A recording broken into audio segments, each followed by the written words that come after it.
Well, good evening, everyone, and hope that some of you will be able to join us later on in the presentation. Just wanted to go through a couple of remarks that I've done in the past. This grant workshop is being presented by the Windsor Department of Health with grant support through the Connecticut Department of Public Health. It's a series of 6 workshops. We are recording these and placing them on the Town of Windsor website, so you can always go back and take a look at them. And these will run every other Monday evening at 6:30 through Monday, June 6th. As I said, the presentation will be recorded. We'll, at the end, stop the recording and do some question and answers. And then we'll record the last component, which is a demonstration of using the self-monitoring blood pressure device. Please note that if you have difficulty getting one and have no insurance to help underwrite the cost of it, please call me, as I can help you get a self-monitoring device, one that we'll show you tonight. Just a reminder that the program is an educational program and is not intended to be a consultation in your individual healthcare. So keep that in mind as you're asking questions. Wanted to remind you that it is important to return the evaluation that is available online, as well as the pre-diabetes screening form. While that is included in each of the workshops, you only need to include that once. You do not need to do that each time you watch one of the workshops. Just a point to remember. And I think that's it. I'm going to turn it over to Michelle Mattia, who is here tonight to talk with you all about lifestyle modifications. Michelle? Thank you, Jenny. All right, so let's pull up the presentation here. Do you want to drive or do you want me to?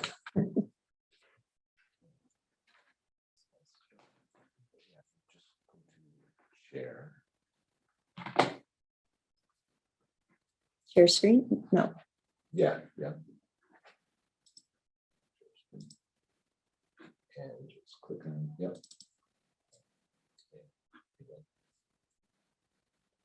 From the beginning? Yep. Okay, so the rest will go away. Okay. Here we go. We're up and running.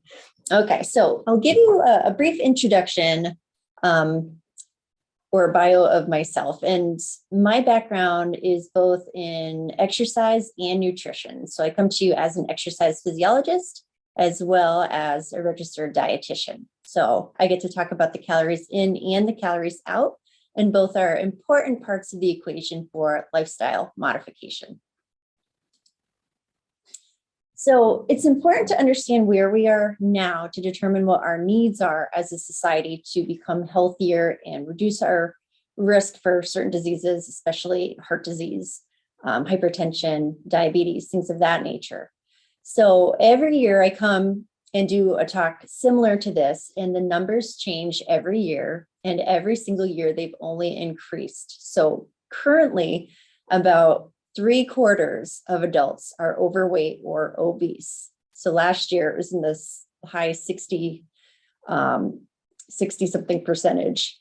And now the adults that are aged 40 to 59 have the highest rate of obesity. That's 43% of any age group, and adults 6 years or older have a 41% rate of obesity. So these numbers are only increasing in all age groups, all genders. The numbers are only trending upward, unfortunately.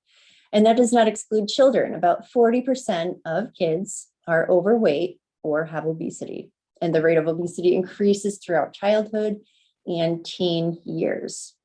So it's important to look at where we are and to learn that we have the ability to change a lot of the factors that go into our weight status that in turn affect our risk for heart disease. So a lot of us are visual learners, and this is a nice little chart here to show us what the trends are looking like over time. So men are in the solid line, women are in the dotted line, And as you see here, it looks like the number of overweight is reducing over time, but that is only happening because the percentage in obesity is increasing at the same time. So you see a change here, overweight slightly reducing over time, but the obesity rate is increasing very quickly at the same rate. So we also see severe obesity down here at the bottom in the orange. That is slowly but surely increasing too, which is a newer classification that is only growing with time, unfortunately. So we'll talk quite a bit about cardiovascular disease and coronary artery disease, which is one of the major leading or the leading cause of death in our country. And we see that 18.2 million adults have coronary artery disease, which is the most common type of heart disease. Stroke is the 5th leading cause of death. Hypertension, high LDL cholesterol, and high total cholesterol are major risk factors in heart disease and stroke as well. And the rates of hypertension and high cholesterol are higher in adults with obesity than those who are of a healthy weight, which is why it's so important to look at the numbers and the trends from the last few slides. There's some discrepancies in different races, and of course in age, so different subpopulations. So take a look at those numbers too. We have plenty of stats there. So I can leave you to read that on your own, give you a minute to do that. But also very concerning is at the very bottom that 7% of children and adolescents have high total cholesterol, which is defined as over 200 milligrams there. So it's not only affecting adults, it's affecting younger people as well. So it's important to establish healthier habits at a younger age so that we take those healthy habits and we incorporate them lifelong. So let's take a look at this map here. This is showing us heart disease death rates from 2014 through 2015 in adults age 35 plus by county. And take a look at what trends might exist here. And this, believe it or not, is very similar to what the same map would look like with obesity and overweight status. So you see a major concentration in the red here in the South.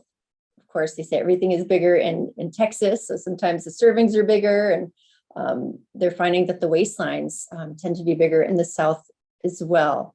But that is creeping up into the Northeast. We see it on the West Coast when that had been historically the healthier coast of the two. So we see these numbers growing exponentially, and this is what we want to try and mitigate here.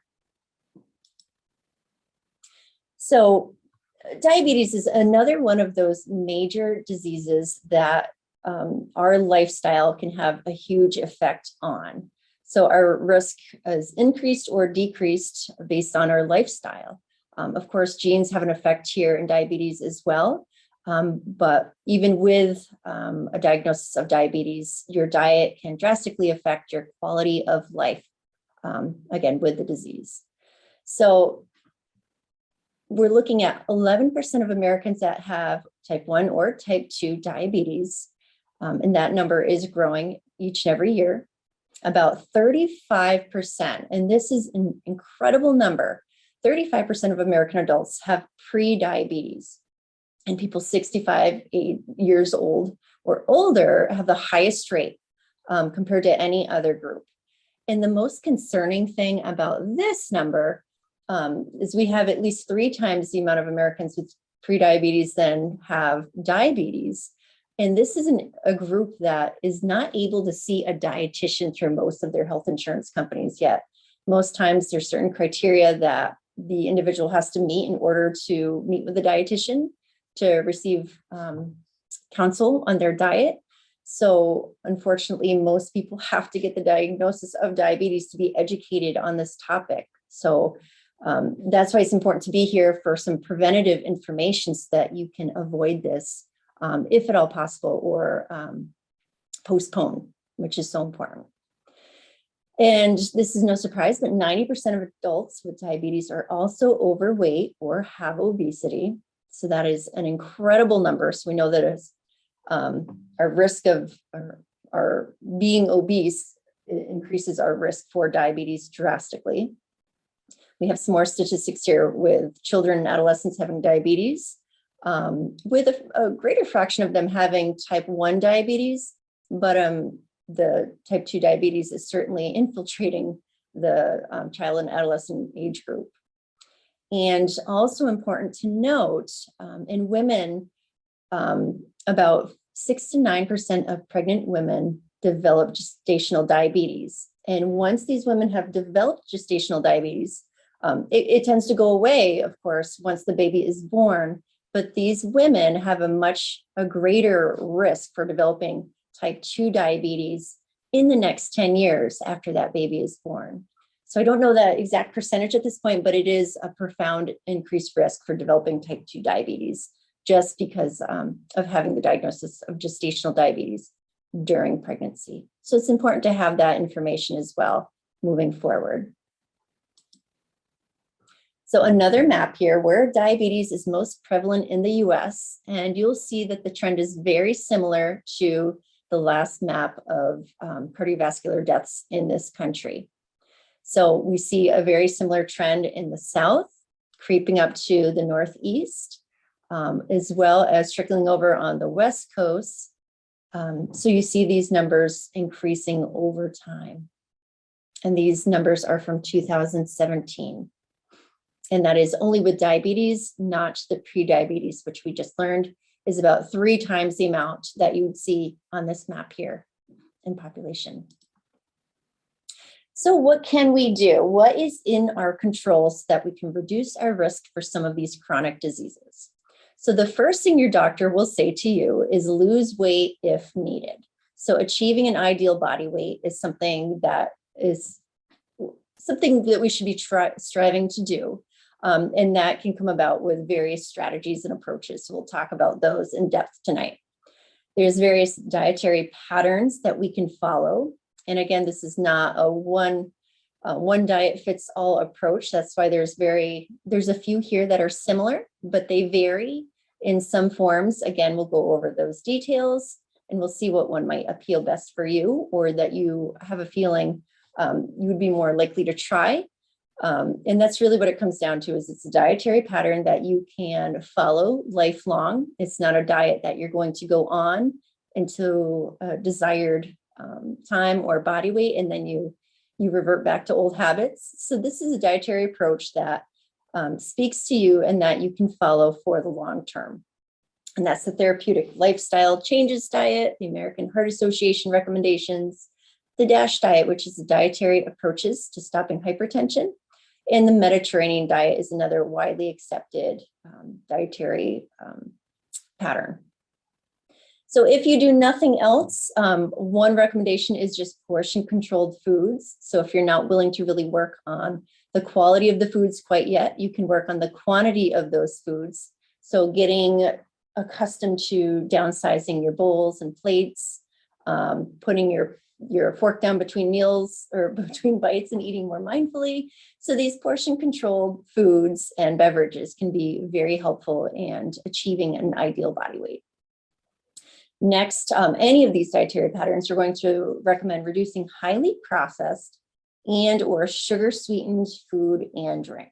So there's really no diet out there that is going to recommend these types of foods or these categories of foods. So across the board, we're going to try to reduce some of those highly processed foods that have many preservatives, a great amount of sodium, and are oftentimes void of nutrition, which are not supportive of nourishing a healthy body.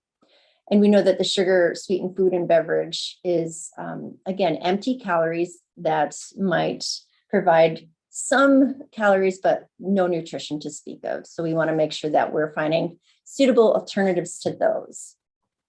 One of my favorite recommendations is really just to look at your fiber intake. And the Dietary Guidelines are recommending about 25 to 35 grams a day.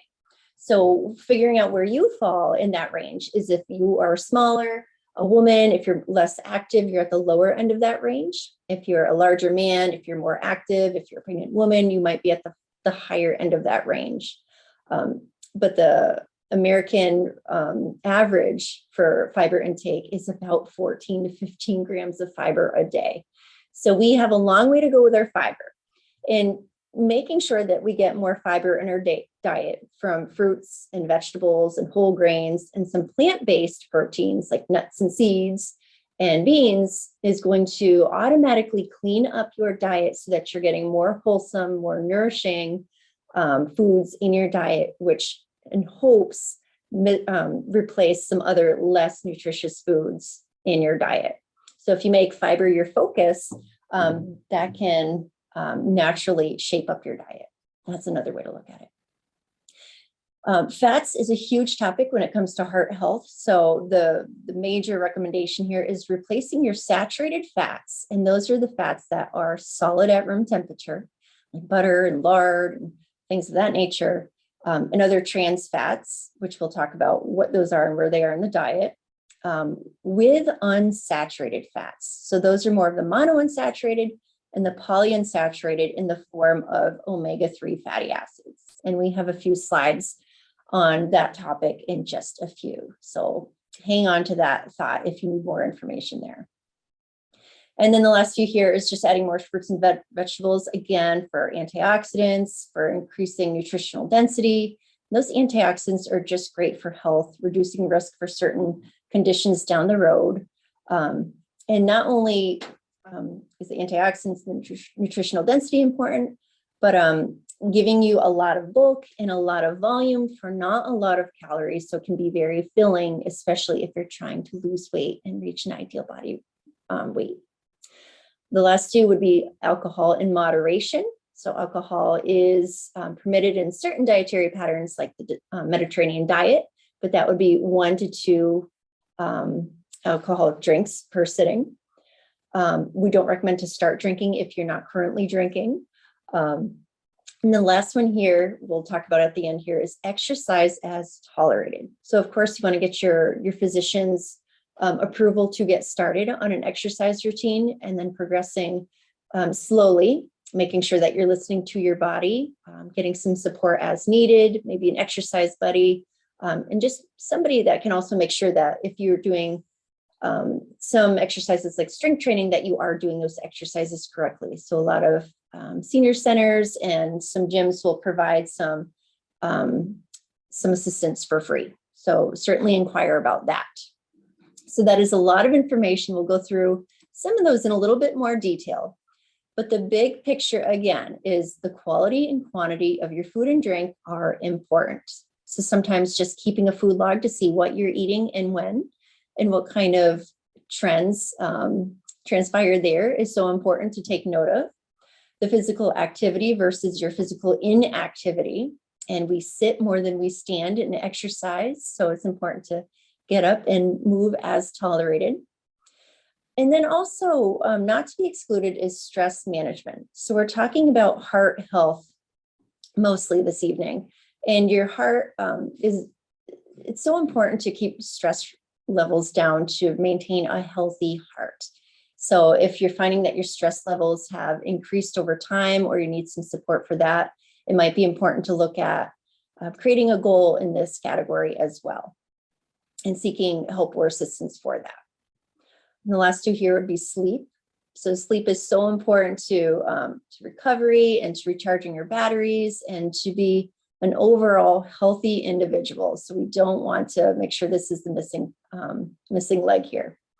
And then tobacco use is another modifiable factor here. So if you're currently smoking,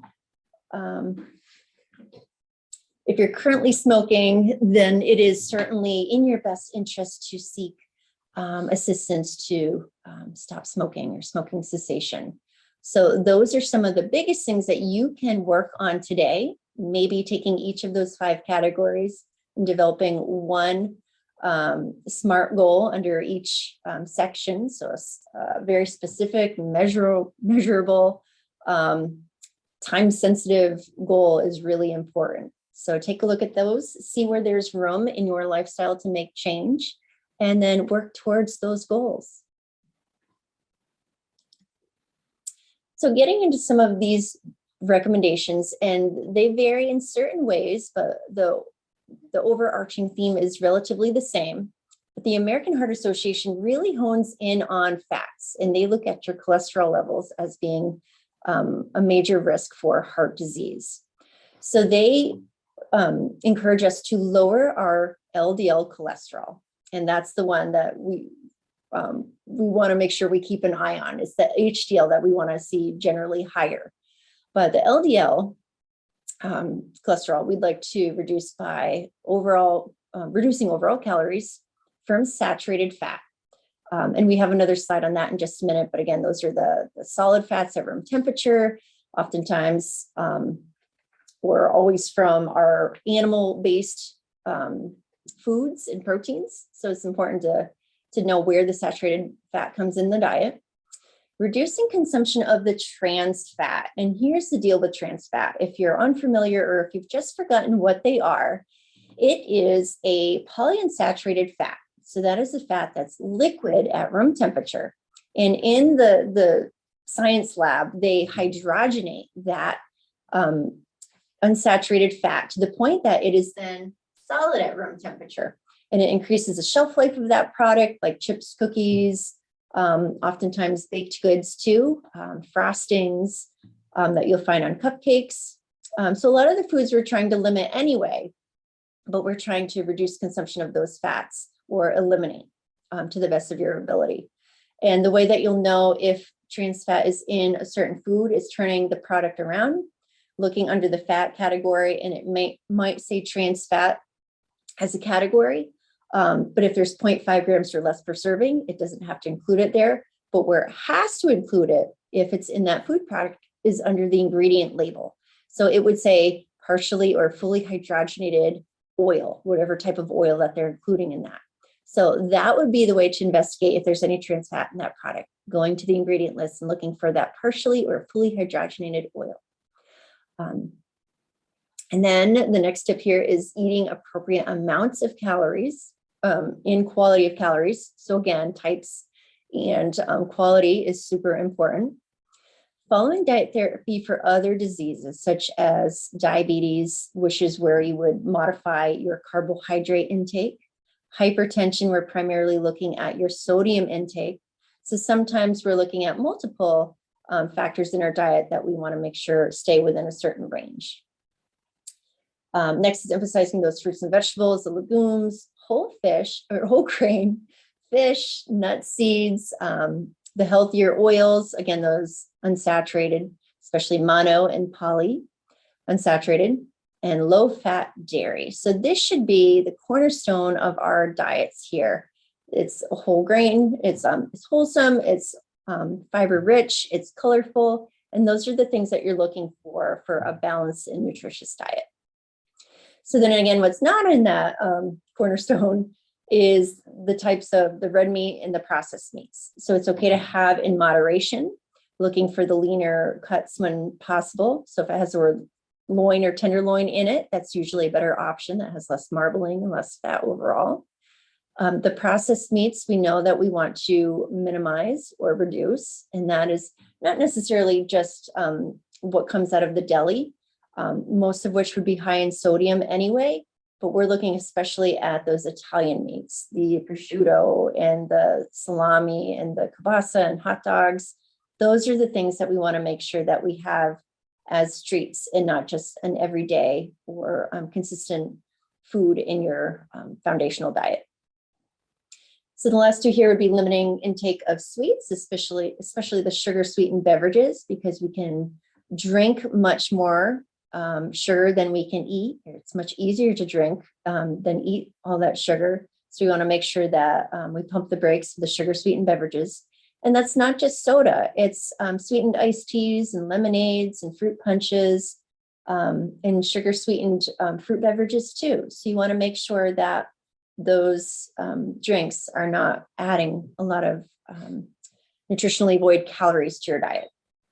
And the last one here is following that DASH diet, which is again the dietary approaches to stop hypertension or the USDA MyPlate food pattern, which we'll get into in some depth as well.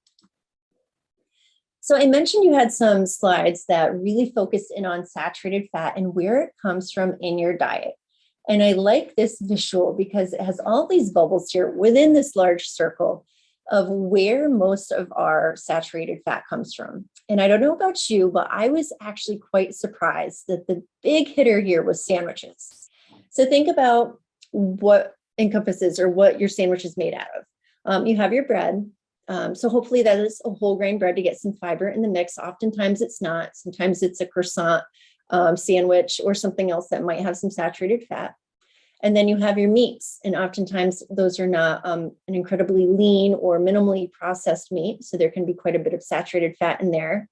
A lot of our deli sandwiches come from egg salad, tuna salad, chicken salad, ham salad, all of which are made with quite a bit of mayonnaise of some sort. And we know that that is majorly saturated in nature.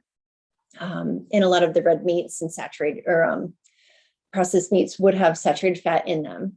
And not only that, you would have your condiments too. So you might have some added mayo there, or you might have some salad dressing like a blue cheese or something like that on your sandwich, which can really add up the calories and the saturated fat too. So we'll see on the next slide too, but there's tons of calories and saturated fat in our sandwiches, especially if they're purchased outside of the home, but also very high in sodium too. So we'll see that in just a minute. So what are the other big hitters here? We have desserts and sweet snacks. So that's croissants, that's cupcakes and cookies. We know a lot of those are made with butters or hydrogenated oils, where we're also going to get trans fats along with the saturated fat. So that's something to look out for as well, making sure we treat ourselves in moderation, not in excess. And some other big ones there, we have rice pasta and other grain-based mixed dishes. So that could be lasagna or some other dishes of that nature. And then surprisingly, cheese is not as high as some of the other ones, but cheese gets a bad rap too. We just want to make sure our cheese is portion controlled, because a little goes a long way. And then there's quite a bit that's not accounted for off to the side here with the other sources. But it's important to take a look at here at these bubbles. And if you're eating quite a bit of certain types of bubbles here, like pizza, if you find that that's in your diet a lot, what are some creative ways that you can reduce the fat or the calories in your pizza? Maybe it's choosing different toppings, or if you're making it at home, you go a little bit easier in the cheese. So there's ways to make these totals not as extreme as they are in these cases here. So the next slide is very similar. It doesn't look like I progressed, but I did. And this is the sodium content. So the average intake of Americans today is just under 3,400 milligrams a day of sodium. Now, what is the recommendation for the healthy individual? It's about 2,300 to 2,400 milligrams a day, which is, again, much less than this. But if you have a greater risk for heart disease, if you have diabetes, certain subgroups, we're going to recommend that you cap it at 1,500 milligrams of sodium a day. So if you're having 3 square meals a day, you're looking at about 500 milligrams per meal. If you're having snacks in between, that you want to make sure that you're allotting some sodium for those times of day too. So the bubbles look very similar here. Sandwiches get hit hard here. So again, bread, look at your bread, whether it's wraps or pita or any sandwich bread. Take a look at the sodium intake in those products. And it might be 1 slice that the food label is referring to, rather than 2 slices, which you may be taking in the sandwich. So take a look at what those products have included in them, and see if there's any other healthier options available to you that are as cost effective but provide much more nutrition for you. Take a look at the other bubbles. See if you have any concerns or questions there. You can always ask after the presentation. But sodium is in our diet without ever using a salt shaker. So it's important to know that it isn't anything that has been prepared for you. So reading food labels is so important. So what is a dietary approach and what would that visual look like? Well, we've moved away from the food guide pyramid, but the Mediterranean diet still follows this format in some references, such as this from Old Ways. And look at the foundation of this pyramid. And what do you see there that you might not see traditional in our society today? We see people moving, we see them sitting together and eating meals together as a group or as a family. We see people that are aged, exercising and moving together. So we see that as the foundation of our lifestyle. And then onto that, we add the diet. And look at the base here. So we have our whole grains, we have our fruits and vegetables, varying the types, lots of color here. We see some herbs, garlic, and other herbaceous options here. You have some healthy oils in the mix there. You see that darker colored olive oil, which we like to see some color in our oils. If they're mostly clear, that's not indicative of a lot of nutrition. I see some avocado in the mix there, which is another very healthy fat. Again, in moderation, about a quarter of an avocado is a serving. On top of that, you'll see some protein foods. You'll see some fish, shellfish, about 2 times a week. They recommend this. And then above that, you see some other animal-based proteins like poultry, cheese, yogurts, moderating your portions daily to weekly there, depending on your needs and wants. And then at the very top of the pyramid is some of the foods that might be the foundation of some of our American diets. And those are meats and sweets that are more processed, a little lower in nutrition than some of the other foods in the bottom of this pyramid. So it's maybe we need to flip our diet and make the foundation more of those wholesome, rich foods that may not come in a package or may not have a food label. And then off to the side there's that wine in moderation. If you do drink, again, that 1 to 2 servings max, and making sure that we predominantly drink water or some seltzer in our diet or some unsweetened teas rather than some of the sweetened beverages that you find easily accessible today. So another way to look at that is this My Plate method with the Mediterranean diet. And similar trends here, you see color, you see wholesome foods, you see a variety of produce here. You see produce taking up at least half your plate, which is what we recommend here with our dietary plate. We have a quarter of your plate, either lean protein or this heart healthy salmon. And then only a quarter of your plate as being your starchy foods, your whole grains. And if you take a look at here, you see couscous, barley, wheat pasta, garbanzo beans, which is foods that we don't necessarily see all the time in our diets, but it's something worth investigating, trying out, and playing with in the kitchen to squeeze more nutrition into your diet. Off to the side, we have some wholesome fruit, and again, that water off to the side. So the theme here is lots of fiber, lots of color, lots of nourishment to fill your body, to give your body what it needs. So if you had any questions about those monounsaturated fats, since we're looking to really replace the saturated and the trans fats in our diet, again, they're liquid at room temperature. They do become solid when chilled if you were to put these in the refrigerator. They can lower our LDL levels when consumed in moderation. And remember, just because these foods are healthy, trail mix with some nuts in it or guacamole, it doesn't mean that we need to eat more and more of it. Make sure we have it in moderation, because what happens to any food that we consume in excess, we store as fat as if we don't burn that. And if we store too much fat, then our risk for obesity increases too. So we want to make sure that we're keeping an eye on that total body weight too, as mentioned in that second slide tonight. Last few things here, the monounsaturated fats are super high in vitamin E, which is an antioxidant, which is great to include in wholesome foods. And we find a lot of these monos in olive oil, canola oil, and peanut oil. avocados, nut butters, flax, sesame, and pumpkin seeds, walnuts, and fatty fish are your major sources. And here we go. So polyunsaturated fats are important to look at too, because we certainly recommend these more so or over saturated fats and definitely over those trans fats. But there is a difference between the types of polyunsaturated fats. And we'll say that this category splits into two. So it forks, and we have omega-3 fatty acids, and we also have the omega-6 fatty acids. They both fall under the umbrella of polyunsaturated fats. Now, what's the difference between the two? There is a gigantic difference. So the omega-3 you've heard about, and we know that those are the ones that we want to include more of in our diet. And you can read what the benefits are in the body. The major ones here is enhancing brain and joint function, especially in brain development in babies in utero. It can help with fat loss and muscle building benefits, especially in athletes. Can possibly reduce the risk of cancer and heart disease and diabetes, which is a lot of what we're talking about tonight.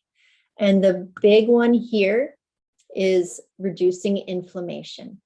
And I say that because inflammation is at the root of chronic disease in many cases. So if we can cool inflammation in our body, we may be able to reduce risk of some chronic disease in the future. So shifting to more of the omega-3 and less of the omega-6 in those polyunsaturated fats is only going to benefit you. Now, where do we get those omega-3s? It's again, those fatty fishes, some of these vegetable oils, the green vegetables, believe it or not, some of those cruciferous veggies like Brussels sprouts. So including those for multiple reasons, not just the omega-3s, but the fiber and the antioxidants and all of that is so important. And then where do we find the omega-6s that we want to make sure we do, but we don't overdo? So we need it for some brain functioning, regulating growth and development, stimulating hair and skin growth. It may be good for your metabolism, maintains healthy bones. But here's the deal, it is increasing inflammation in the body. So if we're chronically eating omega-6s in our diet and not so much the omega-3s or those monounsaturated fats, you could be in a heightened state of inflammation, even at a low level that can be doing damage in the body. And we know that damage can affect the heart too. So where do we find those in the diet? A lot of the vegetable oils, nuts, and some grain-fed meats. So a lot of those vegetable oils that are lighter in color and that they find in certain products like chips and a lot of snacks, a lot of boxed products and bagged products. So again, another reason to opt for fruits and vegetables for a snack instead of chips and crackers that might be heavy in these omega-6 fatty acids. So lots of reasons to motivate yourself to shift towards the omega-3 and away from the 6. Now, the ratio that they recommend of eating the 3 to the 6 was 1-to-1, which is just not anything that we can achieve. So it's more like a 1-to-4 ratio of the omega-3s to the omega-6s. But what is it that our current ratio is in the American diet? It's more like 1-to-30. So 1 gram of the omega-3 versus the 30 of the omega-6, which is really hugely in the wrong direction of what we want to go in. So hopefully that clears up what the difference is in these omegas. So the DASH eating plan is one that's been widely accepted for quite a long time, and that is so important for decreasing blood pressure. It's low on saturated fat, overall cholesterol, and total fat. It focuses on the fruits and vegetables, the whole grains, low-fat dairy products. It's light in the red meats, sweets, and added sugars. So you're seeing a lot of trends here in all of these different dietary approaches. And it's rich in potassium, which can help with modulating your blood pressure, calcium, and fiber. So some people might find this dietary approach a little too restrictive and a little bit difficult to really attain with the high amounts of fruits and vegetables. But if you're aiming for something of this nature, that's something that you want to work towards. If you find that it's too low in overall fats, more of a Mediterranean diet might be something that would work best for you. So finding which approach is something that you can follow lifelong is what's important. So what does the research say? So here's the correlations that we're finding in research. Now, dietary cholesterol used to be something that we said was a huge no-no. You want to reduce all cholesterol in your diet. So that's no longer recommended to restrict. So not to say that it's a free-for-all here. We still want to make sure that we keep our animal products in check and our animal proteins, the fatty animal proteins in check. And that's going to inherently keep your dietary cholesterol in check too, especially with a more plant-based diet with the fruits and vegetables and whole grains and nuts and seeds and all the things that we're talking about including. But the dietary cholesterol is not the number one goal at this point. So we are looking more at the fiber. And the fiber intake is associated with a lower incidence of cardiovascular disease. And again, if you remember from the beginning, that's your 25 to 35 grams a day.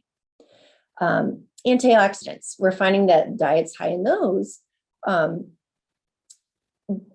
diets high in diets are rich in fruits and vegetables. So again, another reason to include more fruits and vegetables in your diet because you're having a higher rate of antioxidants, which can lower your risk for certain diseases. And then the lesser known category here is the stanols and sterols, which are known to lower cholesterol by blocking absorption in the GI tract. So where do we get those naturally in our diet? It's in some nuts and seeds and a couple of other fats, but they're oftentimes fortified in food products like not butters, but margarines and things of that nature too. But it's nice to get some in your diet from natural sources too, rather than fortified sources. And then last correlation here is those omega-3 fatty acids. They showed a decreased risk of the cardiovascular disease in some studies, and they may lower triglyceride levels and raise your HDL levels, which is the goal here. So that's what we've seen in the science, which is always evolving, of course. And then to take a minute just to focus in on hypertension. So MNT is medical nutrition therapy for high blood pressure. So again, they typically look first at the DASH diet. So again, you can look back at the slide to see what that highlights. Weight management, again, striving towards and achieving an ideal body weight is so important too. Even just a weight reduction of 10% if you are overweight can give you profound benefits in your overall health and wellness. So looking at that 10% weight loss and then reevaluating from there. Then we have alcohol moderation, with 1 to 2 drinks on occasion. Physical activity, again, we'll talk about that in more depth in the last few slides here. And those omega-3 fats instead of the omega-6 fatty acids, but also in combination with those monounsaturated fatty acids. So that's what we're looking for change in blood pressure. And again, if you see areas for improvement in your diet and your lifestyle, again, making some goals in each of these categories and striving towards that is always helpful. So sodium intake. So I alluded to this before when we talked about the sandwiches and all those other bubbles with the food items in there. So the American Heart Association recommends 2,400 milligrams of sodium a day. So that would be around 700 to 800 milligrams per meal if you're eating just 3 square meals a day. Again, if you're having snacks or drinks that have sodium, you have to make room for that in that allotment. But the US Dietary Guidelines recommend less than 2,300 milligrams a day, so slightly less. And as I alluded to before, those with hypertension, the recommendation is 1,500 milligrams per day, which is much less than the recommendation for healthy Americans.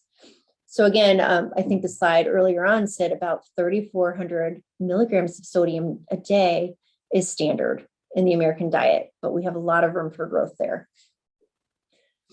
And the DASH diet is going to put you at about 1,500 milligrams, which is right on track with what we're looking for. And to give you just a little baseline, a teaspoon of table salt would look at about 2,400 of milligrams of salt. Not that we need you to be using table salt, but just to have a visual of what that amount of sodium would look like in a spoon visual. That would be 1 teaspoon. All right. So again, it's great to take these bullet points as an overall recommendation of what we should be following. And this is a dietary guidelines for Americans. And every 5 years, they revamp these. And they always have a new tagline every 5 years. And we're in the range now where we say, make every bite count with the dietary guidelines. So we're recommending to follow a healthy eating pattern across the lifespan. So again, it's not about going on and off a diet short term with drastic results. We're looking for slow and steady progress towards healthy living. All food and beverage choices matter, not just during the workday or during the day, but at night, on the couch, on the weekends too. Focus on the variety, the nutrition density, and the amount of the food and beverage that you're taking in. Limit calories from the added sugars, again, those empty calories, and saturated fats, and reduce overall sodium intake. Shift to healthier food and beverage choices. So it's not about cold turkey. It's not about completely giving up everything that you have been eating, but it's shifting, a gradual shift. And the more gradual that shift, the more likely those habits are to stick. Same thing with weight loss. The slower it happens, the more likely that weight is to stay off. Support healthy eating patterns for all. Homeschool. Oh, I'll go back here. Yeah, thank you. Get ahead of myself there. Let's see if I finished what I wanted to. I guess it stopped right there. I thought there's a couple more bullets. But anyway, this is what we typically see here for dietary guidelines. And you'll actually see this logo on certain food products as well, especially if they're aimed at children or they might be WIC approved.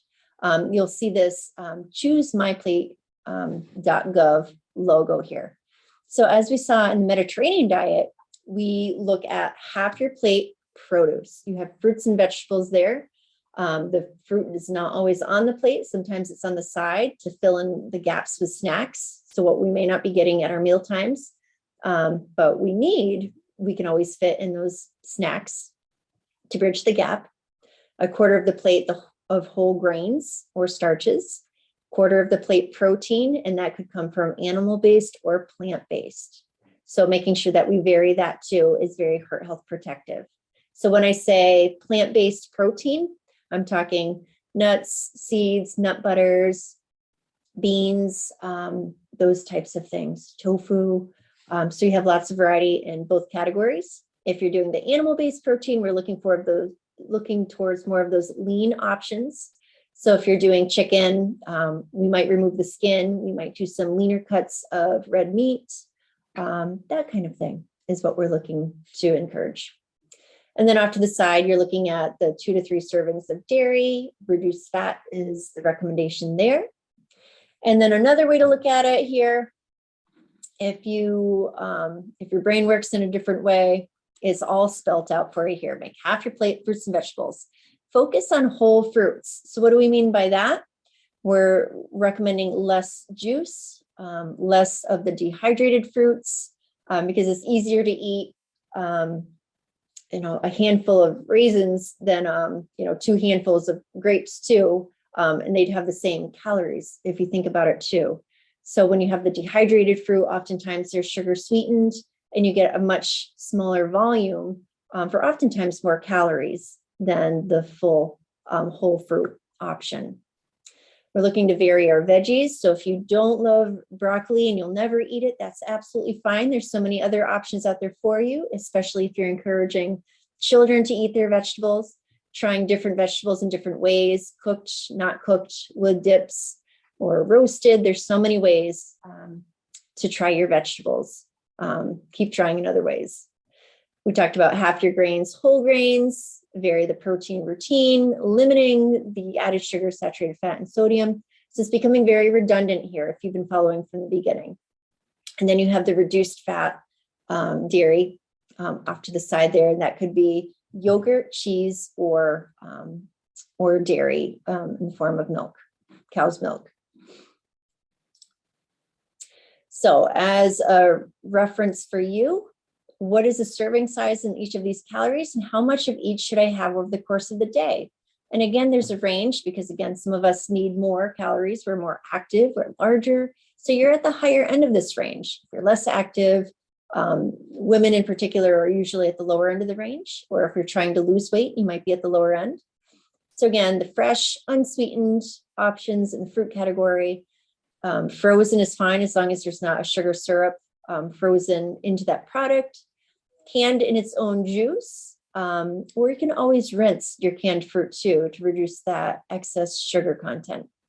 And again, we talked about that dried fruit, which you could use sparingly, just sprinkled on oatmeal or on a salad might be the best bet for that. Vegetables, you can't really overdo the vegetables here. So we're looking at 3 to 7 servings a day, with a serving being a half cup. The only exception to this is a cup of leafy greens would be a serving of vegetables.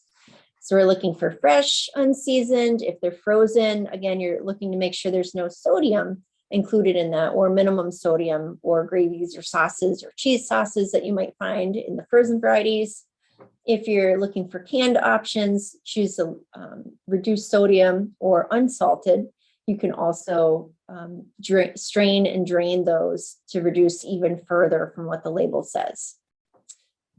All right, on the other side of the plate, we talked about the protein. We're going lean. You have different options here that are plant-based or animal-based. In a serving of protein, if you look at your hand, it's about a woman's palm of their hand without fingers and thumb. So you want to make sure that you have a visual of that, so we're not overdoing that protein group, and it's really staying at about a quarter of your plate or so. And then you have the grains, and this is the trickiest category to look at the portion size. So what is a portion? If you're comparing pancakes with bread versus rice and pasta, it looks very different. But if you turn the product label or the package around, you look at the back of the label, 1 ounce is a serving of grain. So if you're looking at the cereal section here, puffed rice might be 1.25 cups. That makes up 1 ounce. If you're looking at granola, 1 ounce might be 1/3 cup. So it varies drastically depending on the density of that food. So you want to make sure you take a look at that to make sure that you're not overeating this category and it's taking up much more than a quarter of your plate. An example I always give in that category is bagels. So oftentimes bagels are not whole grain. So that means we're not getting our whole grains in the mix, which is what we're trying to do at least half of the time. But 1 bagel that you would get from a bagel shop is typically 4 ounces of grain. So it's equivalent to 4 slices of bread, which most of us don't sit down and eat 4 slices of toast in the morning or 2 sandwiches at lunch. That might be above and beyond what we do. So you want to make sure we have that visual that a bagel of that size is indeed equivalent to 4 slices of bread. So we always recommend dialing back and doing a half a bagel or an open-faced bagel sandwich rather than 2. And you put that bagel aside for the next morning, or you share with somebody. So that's a great way to moderate that food group too, when it comes to those problematic foods.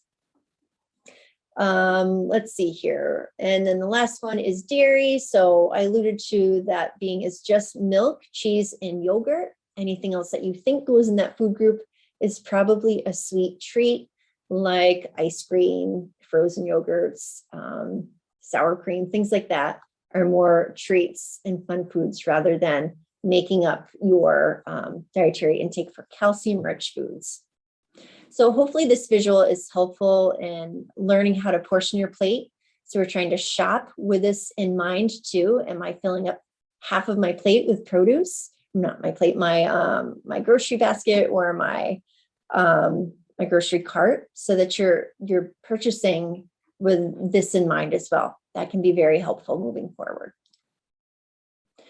So what could that look like over the course of the day? Because we're not always eating off a plate. Sometimes we're eating in a bowl. Sometimes we're eating in the car. But this is one way that it could shake out. So if you take a look here, that you see your 3 servings of dairy. So you could have a cup of milk. The next one could be a yogurt. The third one could be a string cheese. You have your 3 servings of fruit. You have maybe your 3 ounces of protein 3 times a day. That would get you in the ballpark. And you have your 3 servings of vegetables a day, which could be a cup each sitting. So if you do the math with a half cup being a serving, you're looking at 2, 4, 6 servings of vegetables. I'm going to start to have a little coughing attack here, so bear with me. And then you have your whole grains there too. So one of those logos or emblems could be 2 servings of grain. So for a sandwich. So it really adds up quicker than you think. But that's one way it could shake out over the course of a day. This is what happens when I do way too much talking without talking to somebody. So it's important to at least touch on this if you're talking about improving your diet. So we're looking at the Nutrition Facts logo that we've had for years on the left versus what we are shifting towards on the right. So the major changes that you see here, and you can see yourself, it's really the serving size has enlarged in the current or the new label. The calories has enlarged so that we have a greater idea of what we're taking in if we're eating the serving size amount. You know, if you're eating more than that, we have to increase all of these numbers, of course. And my favorite addition here is if you look under total carbohydrate, you see added sugar. So you don't see that on the left here. So where would that come into play? Certain foods that have naturally occurring sugar as well as added sugar, like yogurts, would be important to look at that to see what's above and beyond what would naturally occur in the yogurt in the form of lactose. So it's nice to see where the sugar comes from in that food product. So it's important to take a look at this if the foods that you're purchasing do have a label on them, so that the foods are in range, and the sodium and the types of fats. If it's plant-based, that's where you're going to see your fiber come into play here. And then the last thing that's changed here that I don't want to skip over is the nutrients of concern have changed. So the ones off to the left are not as concerning, or 2 of which have been swapped out for vitamin D and potassium. So we do see a strong correlation between getting enough vitamin D and potassium in your diet with overall health and wellness. So making that a priority is important. So that really concludes the nutrition portion. So we can step into the exercise portion here. And if we could bottle the effects of exercise in a pill form, it would be the most prescribed medicine in the world. So there's multiple mental and physical benefits. But first, as I said earlier on tonight, that we need to ensure that you have medical clearance first before embarking on any kind of a exercise program. And then from there, it's all about exploring your options. If you decide you can't stand the treadmill, some people call it the dreadmill, there's so many other ways to move your body. And it's just like diet. You have to find the foods that you can live with forever. Same thing with the exercise, ways to move your body that you enjoy, that don't feel like a chore, something that you incorporate in your daily routine, that you could do alone or with friends. You could walk the dog, whatever it is, it has to be something that you enjoy. So last bullet, enjoy what you do and do what you enjoy. Oftentimes finding a buddy does help with compliance and getting the exercise in more of the time. And there's other ways to make exercise stick in your diet or in your daily routine as well. So what should it look like? What are we aiming for? So the physical activity guidelines for Americans are as follows. For important benefits, we're looking at about a half an hour of moderate intensity aerobic activity. So that's heart pumping activity every week, and muscle strengthening activities 2 days a week. So, or that's 75 minutes. If you don't have that much time and you're able to do more intense exercise, you can actually reduce the time and get a similar benefit. So they're looking at 75 minutes of vigorous intensity aerobic exercise every week with muscle strengthening activities 2 days a week. So that could be resistance training with bands, with weights, dumbbells, that sort of thing. So for even greater health benefits, and this is something that you would have to evolve to,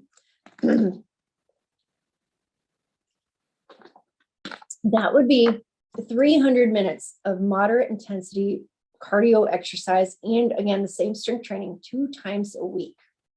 So it's looking at about an hour a day, or you could cut the time in half, just like above, if you're able to and willing to work at a higher intensity level.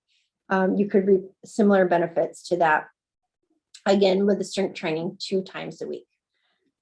Now, if you're wondering what that strength training 2 times a week is in there for, and this goes back to my exercise phys background, the wonderful thing about strength training in whatever capacity, it could be standing up and sitting in a chair over and over again, multiple sets, is strength training. It doesn't have to be in a gym with weights. You burn calories during the exercise, but also after exercise, up to 9 hours of calories burned in the body. So we love strength and conditioning for that reason. So you reap the benefits even when you go home or you're done with the exercise. But with the cardio activity, you tend to go back to baseline shortly after you're done with the exercise, your walk or your run or your tennis doubles or whatever it is that you're doing. You tend to go back to that baseline of burning calories. So there is an added benefit to the strength training. In addition, you'll get the bone health benefits. You'll get some metabolic gains in the body. So it's really great for, again, burning those calories. So there's many reasons to include that strength training in addition to your cardio exercises over the course of the week. So I hope that gives you a little bit of a guideline of what we should be including. We have some fun characters off to the right to show you different fun ways to move your body. And again, it comes down to what do you like to do? Who can help you do it?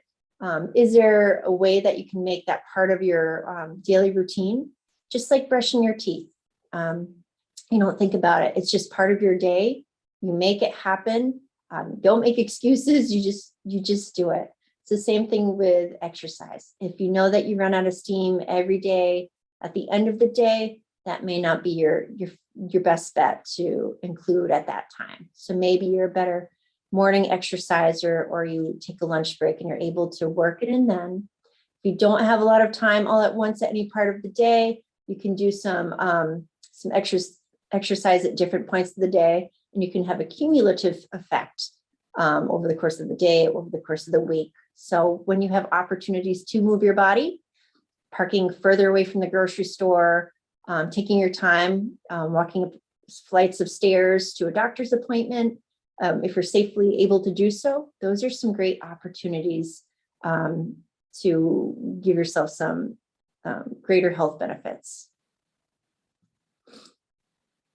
So really the main points, the takeaway here is to balance what you eat and what you do. So it's so important to keep that equation in mind. We don't want to have one out of whack and the others compromised. We want to be intentional about the quality and the quantity of our food and drink. So remember how much and what type of food and drink. So again, if you haven't kept a food log for a few days, just to see what trends arise, it's definitely helpful to do that. So it's sometimes over the course of the day, there's a little bit of, we forget what we have over the course of the day. So writing it down keeps you accountable, and you remember, and you can then see how it adds up and how it tallies up. We want to include those wholesome and colorful foods daily. Again, we're going to get more fiber-rich foods in there, wholesome foods, if you can eat, choose out of a box some of the time for snacks in particular, going for those fruits and vegetables. Again, bridging those gaps of the foods that we don't get enough of. Snack is a great opportunity to get those in. And then seeking additional support as needed. There's some great online resources now. You can check with your physician to see if they have a nutritionist or dietitian. If you're a part of a senior center or a gym, oftentimes they have people there that can provide some additional assistance. But it's nice to be accountable to other people outside of yourself or outside of your family. And it's just nice to have somebody keep you on track too. So hopefully that was some either great new information for you or great reminders moving forward, what you can do to improve your own health or that of your families. And I think we'll soon be opening this up for questions if anybody has any that's on the line. And I know Jenny will hop back on here when she's ready. We're going to stop the recording and see if there are any questions, Michelle.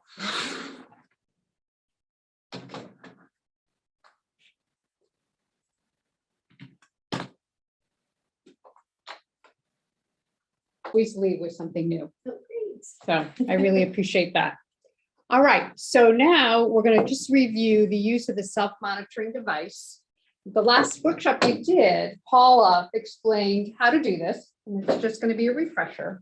Reminder that when you get up in the morning, you should always use the bathroom and should avoid having caffeinated drinks, smoking, or exercise for the 30 minutes prior to taking your blood pressure.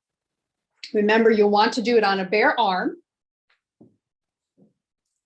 And you'll sit down in a chair that has back support with your feet flat on the ground. You'll take the cuff, loosen it up, place it on your arm, and you want to have that tubing centered over that inner elbow. And then pull it nice and tight. And so sometimes when you're pulling, the cuff is going to move. So you want to readjust. Get that tubing. It's a little tricky. So you're going to want to give yourself a little bit of patience as you work to do this with one hand. And then place your arm on a table that's just about at the height of your chest where that blood pressure is going to be taken. And then with your device, you'll simply hit the start button and then sit quietly without talking for the few minutes it takes to take or have the cuff do the reading. Any questions about that?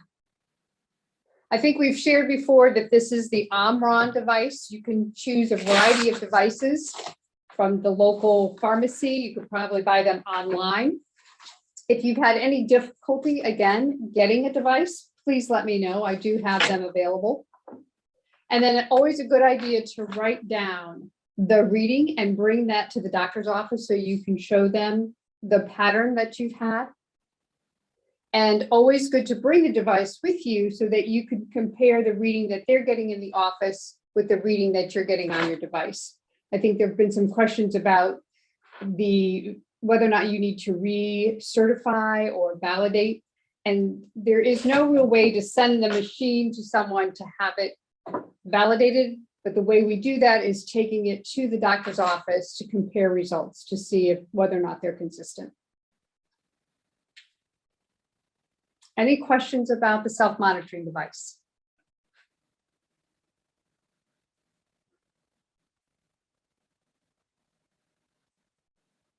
All right, I think that concludes our workshop tonight.